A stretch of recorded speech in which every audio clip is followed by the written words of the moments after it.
We have ratified the African Continental Free Trade Agreement. I was part of the people that drafted the policy of the African Continental Free Trade Area. I was part of the team that also validated that policy. But now my question is, how are we drafting a policy that would help Africans intra-trade, and the United Nations is the organ that is sponsoring it?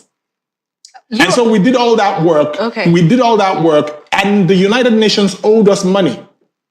So that is to say that they can never be committed to intra-African trade. We did all that work, and we were owed money on the job that we did. And after the job was done, who was it submitted to? United Nations, who would sit on it and make sure that Africa does not intra-trade. Our leaders need to sit up. Our leaders are not serious, because if our leaders were serious about intra-African trade, that will be the move that changes the dynamics of African, economics. Okay. Right? Because how is it easy for me to ship a container from here to France and pay, say, for example, maybe about 6,000 euros to ship a container from Lagos to France?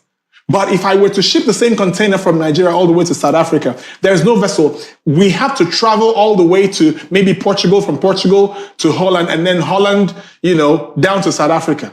It's crazy. At the end of the day, the cost becomes enormous and unbearable.